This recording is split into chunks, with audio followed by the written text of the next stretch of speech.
Solo levelling के बिल्कुल episode पर आप सभी का स्वागत है। तो आज हम लोग बात करने वाले हैं सोलो लेवलिंग के सीजन 2 एपिसोड नंबर 5 के बारे में। एपिसोड के शुरुआत में हमें डेमन कैसल पे ले जाया जाता है, जहाँ पर जिन्हों को 10,000 डेमन सोल्स कलेक्ट करने थे, लेकिन जिन्होंने अभी तक सिर्फ 309 ही डेमन सोल्स कलेक्ट किए थे। जिन्हों यहाँ पर कहता है डंजन के पहले इससे उतना भी ज्यादा मुश्किल नहीं थे और लगता है ये एरिया भी बिल्कुल साफ हो चुका है। जो मॉन्स्टर अभी तक मेरे सामने आए वो लगभग डी रैंक के आसपास होंगे और मानना पड़ेगा मुझे उन सबसे अच्छे खासे एक्सपीरियंस पॉइंट भी मिल गए। असली दुनिया पे मुझे लेवल अप करने के लिए लो सी रैंक के गेट को रेड करना पड़ता है, लेकिन यहाँ पर लेवल अप करने के लिए मुझे सिर्फ 4 घंटे लगते हैं। जितना मैं लेवल अप करता हूँ मेरा एक्सपीरियंस और लेवल उतना ही बढ़ जाता है। तो इसका मतलब इन सब के साथ साथ मैं भी और भी ज्यादा ताकतवर बनते जाऊंगा। जब मैं बाइक्यूनो से मिला तब मैंने रियलाइज किया कि मेरा पावर अभी तक इस रैंक के हंटर के समान है, लेकिन मुझे उससे भी ताकतवर बनना होगा। यहाँ पर जिन्हों को एक परमिट मिलता है जिसकी मदद से वो सेकंड फ्लोर में जा सकता था। सेकंड फ्लोर में जाने के लिए जिन्हों को एक डिविनेशन सर्कल ढूंढना होगा। जिन्हों इसके बाद अपने एक शैडो सोल्जर को बुलाता है और आइस बियर का पैक लीडर वहाँ पर अपीयर होता है। जिन्हों आइस बियर के लीडर का साइज देखकर उसे नाम देता है टैंक। इसके बाद जिन्हों उसकी पीठ के ऊपर चढ़ जाता है और वो दोनों आगे बढ़ने लगते हैं, लेकिन तभी जिन्हों के सामने कुछ छोटे मोटे मॉन्स्टर आ जाते हैं। लेकिन जिन्हों टैंक को सबको मसलने के लिए कहता है, पलक झपकते ही टैंक उन तीनों का काम खत्म कर देता है। जिन्हों को यहाँ पर सामने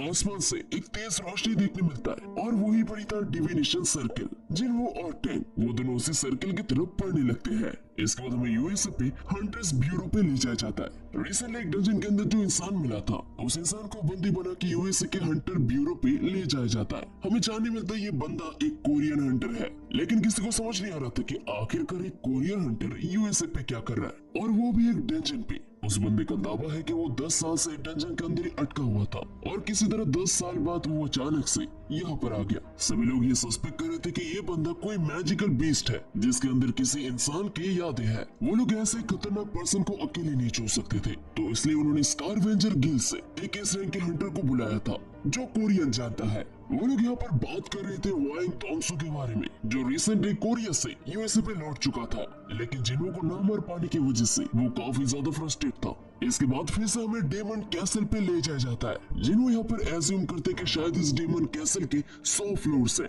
और 100 के 100 फ्लोर्स में अलग अलग थीम है। जिन्हों एक के बाद एक फ्लोर्स पे जाता रहा और मैजिकल बीस्ट को मारता रहा। हर एक फ्लोर में यहाँ पर जिन्हों को नेक्स्ट फ्लोर में जाने के लिए उसका परमिट मिलता है। ऐसे करते करते जिन्हों दूसरा, तीसरा, चौथा और 27वां फ्लोर भी क्लियर कर देता है। अभी तक जिन्हों इन सब का मुकाबला बहुत ही आसानी से कर रहा था। जिन्हों को यहाँ पर बहुत सारे एक्सपीरियंस पॉइंट्स भी मिले थे और उसका कमांडर टच स्किल भी लेवल अप हो चुका था। जिन्होंने अभी तक जिन मॉन्स्टर्स को मारा था वो लगभग यहाँ पर सी रैंक के करीब होंगे और जिन्होंने अभी तक 10,000 में से 2,116 डेमन सोल्स कलेक्ट किए थे। लेकिन जिन्हों को एक ही प्रॉब्लम था, जिन्हों का ये लड़ाई था समय के खिलाफ। अगर इस कैसल में सच में 100 फ्लोर्स हुए तो जिन्हों इसे एक हफ्ते के अंदर क्लियर नहीं कर पाएगा। जिन्हों ऐसे यहाँ पर 47, 48, 49 और 50वें फ्लोर को भी क्लियर कर देता है। 50वां फ्लोर एक बॉस लेवल फ्लोर था जहाँ पर हमें बहुत सारे तगड़े तगड़े डेमन्स देखने मिलते हैं और इसके साथ साथ हमें सारे डेमन सोल्जर्स का एक बॉस देखने मिलता है जो काफी ज्यादा बड़ा था। जिन्हों यहाँ पर अपने शैडो सोल्जर्स को बुलाता है और इस बॉस मोस्टर का जितने भी चमचे हैं उन सबका काम जिन्हों अपने शैडो सोल्जर्स के ऊपर छोड़ता है और जिन्हों यहाँ पर खुद चला जाता है बॉस मोस्टर का ख्याल रखने के लिए। जिन्हों यहाँ पर कैमोफ्लेज इस्तेमाल करके अपने आप को गायब कर लेता है। दूसरी तरफ एग्रेस और बाकी सभी शैडो सोल्जर सारे डेमन्स को निस्तनाबूद करने लगते हैं।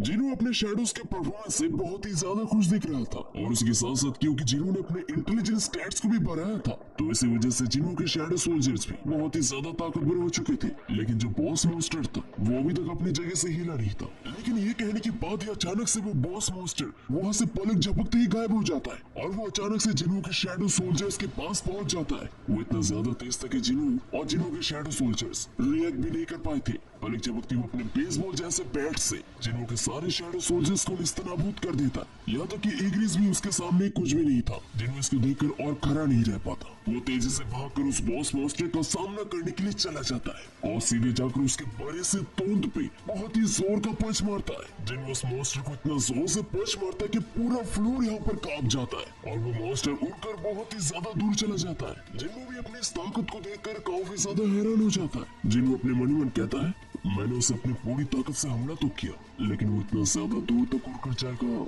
ये मैंने सोचा नहीं था। इसके बाद जिन्हो अपना स्टेटस चेक करता है। वो देखते कि उसका स्टेट बहुत ही ज्यादा बढ़ चुके थे, लेकिन अचानक से वो बॉस मॉन्स्टर उठकर खड़ा होने लगता है। वो बॉस मॉन्स्टर अपना स्किल रेज इस्तेमाल करता है, जिसकी मदद से वो अपनी पावर को 50% तक बढ़ा लेता है, और इसके बाद वो तेजी से जिन्हो के ऊपर हमला करने के लिए आने लगता है। जिन्हो यहाँ पर समझ चुका था कि वो उसके हमले को ब्लॉक नहीं कर सकता। जिन्हो अपने शैडो सोल्जर आयरन टेक्स को इशारा करता है, और इसके बाद आयरन अपना शील्ड तेजी से जिन्हो की तरफ फेंक देता है। जिन्हो यहाँ पर आयरन के शील्ड को कैच करता है और उस बॉस मॉन्स्टर के हमले को इस शील्ड की मदद से ब्लॉक करने की कोशिश करता है। उस बॉस मॉन्स्टर का बेसबॉल जैसा दिखने वाला पैर और जिन्हो का शील्ड एक दूसरे के साथ टकराते हैं और पूरा एरिया एक बार फिर से कांपने लगता है। लेकिन वो बॉस मॉन्स्टर नहीं रुकता। वो लगातार अपने पैर से जिन्हो के शील्ड के ऊपर हमला करते जाता है, लेकिन जिन्हो के पास शील्ड इस्तेमाल करने के अलावा और कोई चारा नहीं था। जिन्हो यहाँ पर हमला करने के लिए सही वक्त का इंतजार कर रहा था। जिन्हो यहाँ पर प्लान बनाता है कि जब भी वो मॉन्स्टर अपने बैट को ऊपर करेगा, तभी उसे मौके का फायदा उठाकर जिन्हो उसके ऊपर हमला करेगा।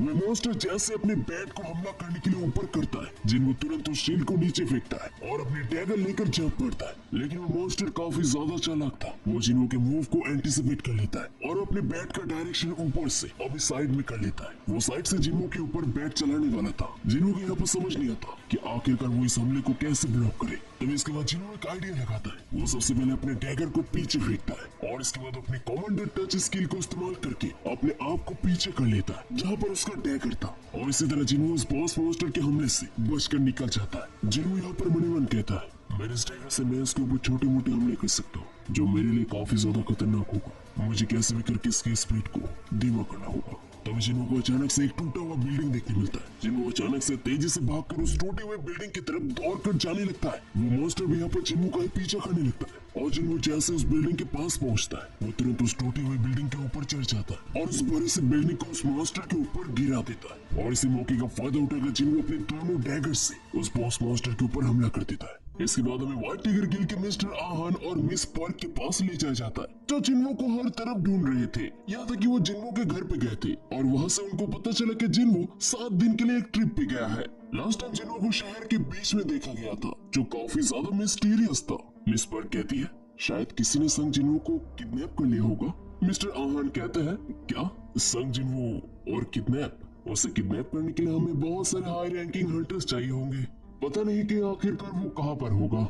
इसके बाद फिर से हमें डेमन कैसल पे ले जाया जाता है और फाइनली जाकर हमें देखने मिलता है कि जिन्हो ने उस बॉस मॉन्स्टर को हरा दिया था। जिन्हो के ऊपर आइटम्स का बरसात होने लगता है। जिन्हो को एक ईयररिंग, एक मैजिकल ऑर्ब, उसी के साथ साथ एक हॉर्न, और आखिर में जाकर उसे वर्ल्ड ट्री का एक फ्रैगमेंट मिलता है। इस फ्रैगमेंट की मदद से जिन्हो एक हाई क्वालिटी आइटम बना सकता था। इसके बाद जिन्हो उस ईयररिंग को पहनता है। वो ईयररिंग के एक एस रैंक का आइटम था। वो पहनने के बाद ही अब जिन्हो का हेल्थ और स्ट्रेंथ 20+ हो जाता है। इसके बाद बारी था मैजिकल ऑर्ब का।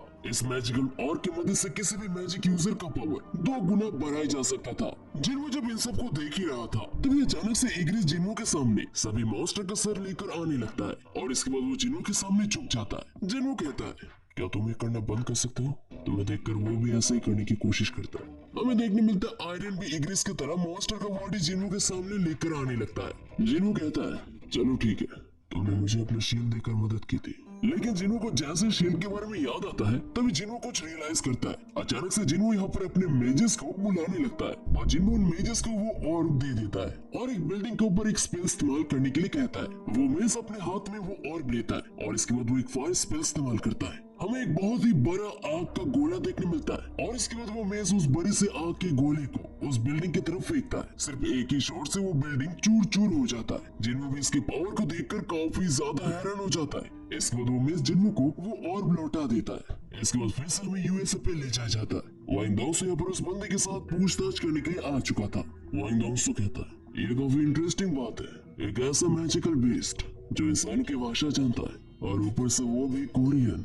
वो आदमी कहता है, देखो मैंने तुमसे पहले कह दिया, अगर तुम लोगों को मेरे ऊपर कोई भी शक हो तो तुम लोग मेरा डीएनए टेस्ट कर सकते हो। वाइंग दाउसो कहता है, तुम जो कहोगे हमेशा वैसा नहीं होगा। जब कुछ ऐसा टेंशन से बाहर आता है तो हमें होशियार रहना पड़ता है। हो सकता है तुम एक मैजिकल बीस्ट हो जो इंसान बनने का बहाना कर रहा है। वो दोनों एक दूसरे की तरफ घूरते चाहते हैं। इसके बाद वाइंग दाउसो कहता है, अच्छा होगा कि तुम हमारी बात सुनो। कोई चारा न देखकर वो आदमी मान जाता है। वाइंग दाउसो पूछता है, तुमने कहा था कि तुम 10 साल डंजन के अंदर थे, लेकिन आखिरकार तुमने 10 साल डंजन के अंदर सरवाइव कैसे किया? क्या तुम किसी तरीके का ज़ॉम्बी हो?